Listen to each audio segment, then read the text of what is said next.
ចេកទេរៀបចំប្រកួតប្រដាល់គុណខ្មែរបាទសូមអរគុណជាបន្តខ្ញុំបាទសូមគ្រប់អញ្ជើញលោកកញ្ញាកណ្ដាលនឹងចៅក្រមពើកសេនាគុណខ្មែរយន់8ទិសគូខ្សែក្បាត់សន្សំបន្ទុអញ្ញាកណ្ដាលលោកឆាយសុជាតិចៅក្រមទី1លោកស្រីកិតរស្មីម៉ាឡាចៅក្រមទី2លោកជ័យណារ៉ាចៅក្រមទី3លោកជ័យកុសលចៅក្រមទី4លោកចិនរ៉ានិងចៅក្រមទី5លោកធម្មរឿងរ៉ាម៉ានីសូមអញ្ជើញទៅកាន់ទីកន្លែង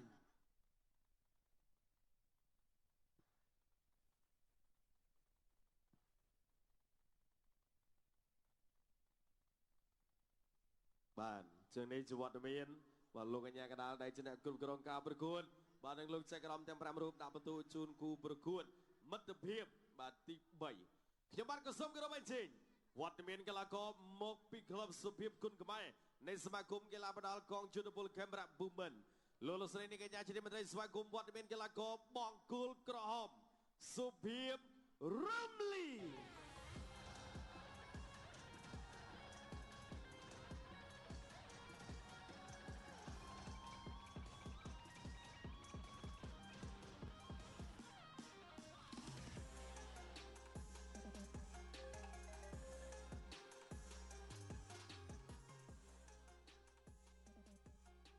បរិយាយបង្គោលខៀវជាកីឡាករដែលមកពីក្លឹបគុណខ្មែរដូនតាសមាគមកីឡារាជធានីភ្នំពេញលោកស្រីនាងកញ្ញាសមាគមបង្គោលខៀវបុនទើគុណខ្មែរ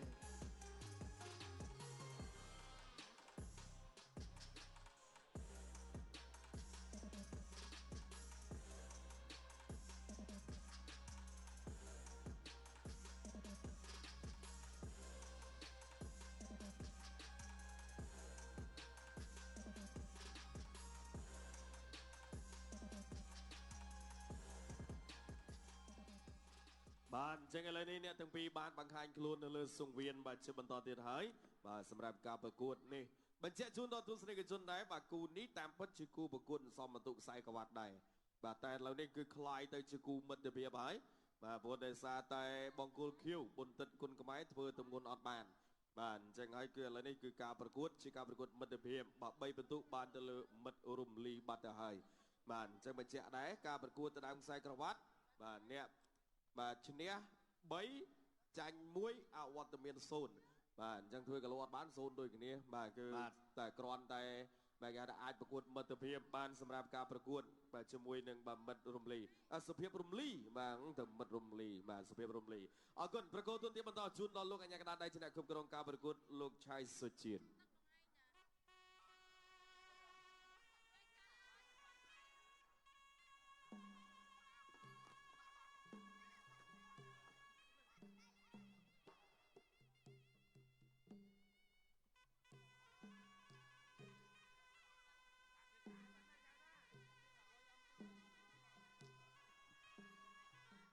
បាទខ្ញុំបាទក៏សូមជម្រាបជូននៅប្រវត្តិរូបសង្ខេបរបស់កីឡាករទាំងពីរបង្គោលក្រហមសុភាពរំលីអាយុ16ឆ្នាំ1.70 ម៉ែត្រទម្ងន់57គីឡូក្រាមធ្លាប់ប្រកួតបានចំនួន37ដងឈ្នះ31ដងចាញ់4ដងស្មើ2ដងនិងផ្ដួលឯកគុណសន្លប់16ដងប្រកួតចុងក្រោយឈ្នះកីឡាករទីរះសន្លប់ទឹកទី3បាទស្រុកបាទទីកំណើតគឺភូមិព្រែកជីកឃុំព្រែកជីកស្រុករុក្ខគិរីខេត្តបាត់ដំបង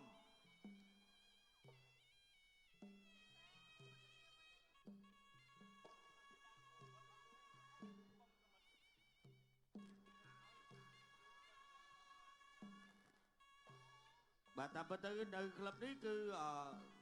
លោកគ្រូវងស៊ីថៃបាទលោកគ្រូវងខ្មែរបាទថ្វាយបង្គំគ្រូតាមរបៀបរំលឹកគុណគ្រូបុន្ទិតគុណខ្មែរអាយុ17ឆ្នាំ1.71 ម៉ែត្រ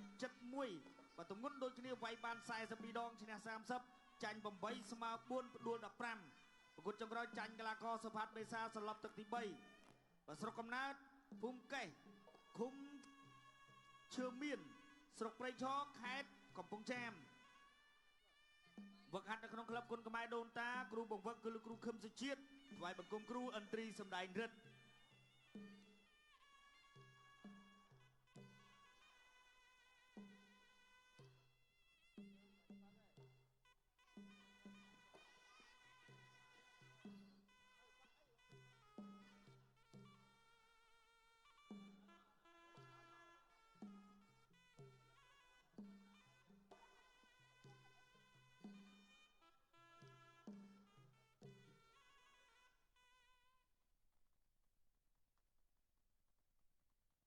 កីឡាករទាំងពីរស្ដាប់បទបញ្ជានៃការប្រកួតពីលោកអញ្ញាកណ្ដាឆាយសុជាតិ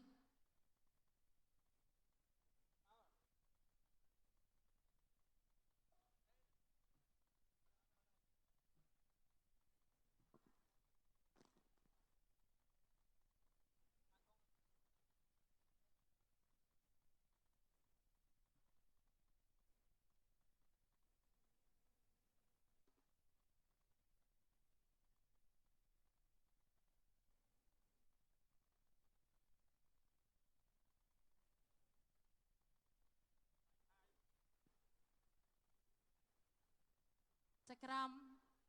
ត្រៀមប្រងព្រឹត្តប្រកួត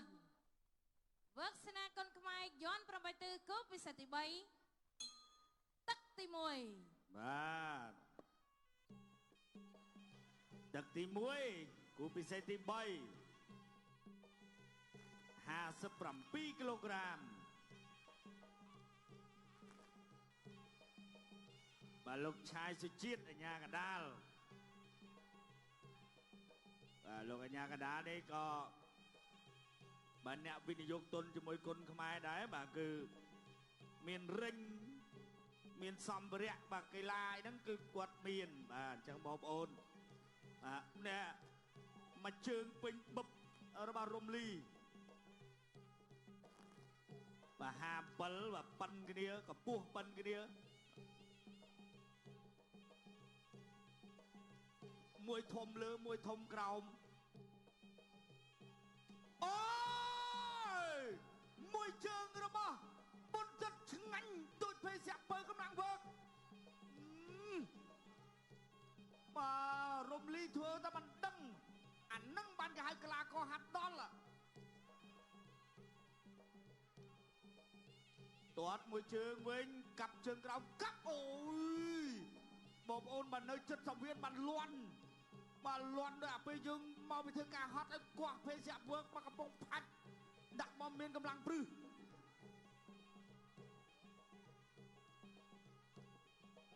គាត់ជើងក្រោមមកដល់ទេកាប់គល់រុំជួយមេឃ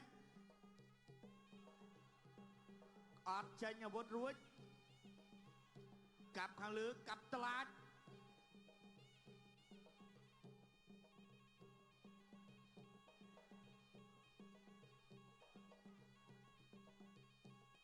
បាទដល់ពេលអ្នកទាំងពីរត្រូវបង្ហាញថ្មីដៃហើយទាត់ជើងក្រោមមួយរបស់រំលីទាត់លើអត់ដល់ទាត់ខាងលើមកវិញបេះមិនតិចដូចគ្នាទេមួយជើងទាត់ជើងក្រោមកាប់សងមកវិញរបស់បុត្របាទជើងរបស់រំលីជាប់ប៉ុណ្ណាហើយគល់ផ្លូវ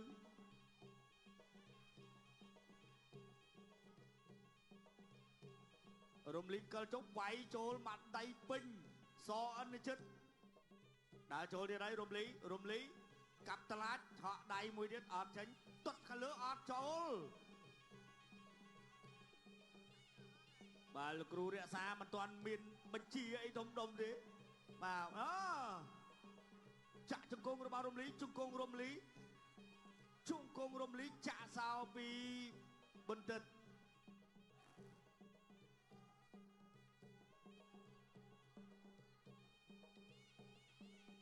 ទាត់ជើងក្រោមរបស់រំលីមិត្តរំបាទអធិស្ឋានចាប់ទឹកទី1រំលីចាប់ទឹកណារភាពយឺតបាទចាំមើលកន្លែងអំបញ្ញមិញខ្ញុំស្រែកចង់ផ្លាត់សំលេងនេះប៉ាត់តែជើងក្រោមមួយកាប់តឡាចសងវិញកាប់ខាងលើជាប់បាំងមេខ្វែងតែមួយទៀតអត់ដល់ទេចូលមកហើយបោះជង្គង់ក៏មិនត្រូវដែរ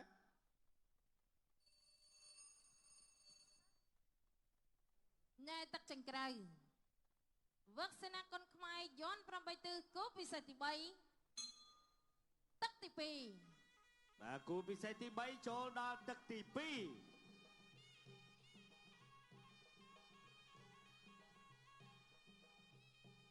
រំលីដើរចូលទាត់ខាងលើរបស់បុត្រទាត់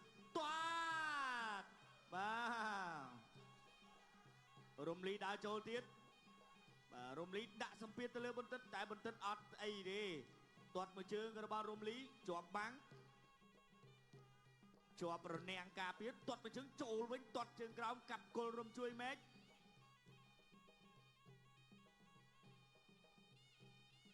ដើរចូលទាត់មួយខាងលើទាត់កាប់តឡាចចូលមកដៃវិញថែមមួយជើងអត់ដល់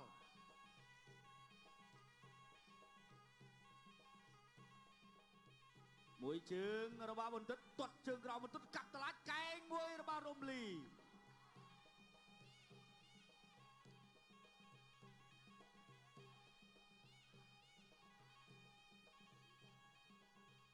អូយមួយជើងទាត់ជើងក្រោមវិញបាទបន្ទិតទាត់ជើងក្រោមអត់ដល់ទេរំលីដើរចុះទាត់មួយជើងរបស់រំលីឆក់មួយដៃទៀតទាត់មួយជើងទៀតបាទរំលីថាមើលកុំថយមើលអូយកាត់តឡាចបាទបន្ទិតទាត់ជើងក្រោមរំលីកាត់ចូលក៏ទៀតកំទាត់ជើងក្រោមទៀតហើយបោះជង្គង់របស់រំលីកែងរបស់រំលីចាប់ជាប់បាទក្បាច់នេះជង្គង់របស់រំលីជង្គង់បន្ទិត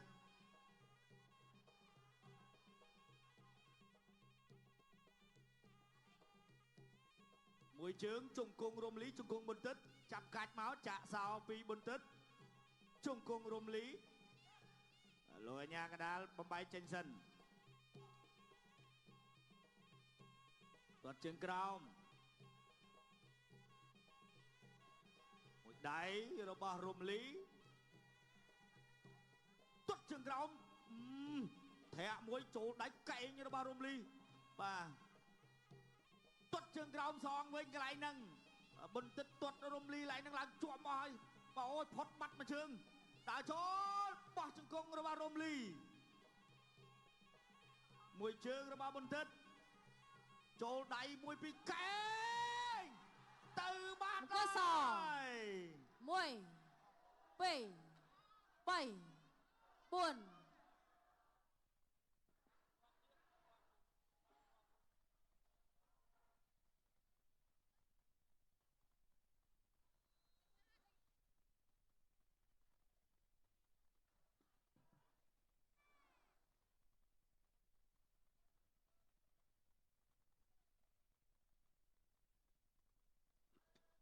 បាទជោគកែងខ្ញុំបាញ់មិញបាទចប់បាត់ហើយបាទនេះជង្គង់ណែកែងរបស់បាទរំលីតើឲ្យជង្គង់របស់រំលីបីបាទជុំវិញពីរំលីនេះមកកែងផឹងបាទពីរំលីបាទសុភាពរំលីបាទអស់បាទមកកែងបាទឆ្ងាញ់បាទពីបាទរំលីនេះបាទស្អាតណាស់បាទមកកែងនេះបាទរំលីនេះបន្សល់ស្លាកស្លាមបាទឲ្យទីរះបាទអខានសម្រាប់ការប្រកួតឥឡូវនេះគឺមកដល់បាទមកដល់បន្ទិតមួយទៀតហើយបាទតែបន្ទិតអត់បែកទេតែចូលបាញ់មិញបាទបាត់ស្មារតីបាទបាទថ្ងៃសប្តាហ៍មុនបាទស្វាត់ស្វាញឥឡូវធ្វើឲ្យគេអត់បានមកប្រកួតទេនេះបាទហ្នឹងដោយសារគាត់ហ្នឹងបាទទីរះអត់បានមកប្រកួតទេអាទិត្យនេះបាទពេលឥឡូវមកមួយទៀតដេកទៀតអូបាទ Vivo បាទអញ្ចឹងឥឡូវនេះបាទមេសាហើយនឹងរំលីបាទយើងឃើញបាទបដាហើយបាទផ្លូវបន្តទៅទៀតបាទប្រកួតទូនទីបន្តជូនដល់គណៈកម្មការបច្ចេកទេសប្រកាសលទ្ធផលជាផ្លូវការចិត្តសមគុណបងកកក្រហមសុភាពរំលីឈ្នះកីឡាករបង្គោលខៀវដោយកីឡាករបង្គោលខៀវបន្តិតគុណខ្មែរសន្លប់នៅក្នុងទឹកទី2បាទអបអរសាទរកីឡាករបង្គោលក្រហមសុភាពរំលីដែលទទួលបាននៅជ័យជំនះបាទដោយផ្ដួលឲ្យបន្តិតគុណខ្មែរបាទពីខាងក្លឹបគុណខ្មែរដូនតាសន្លប់នៅក្នុងទឹកទី2បាទលោកស្រីនេះកញ្ញាជាទីមន្ត្រីបន្តិចទៀតជួបជាមួយ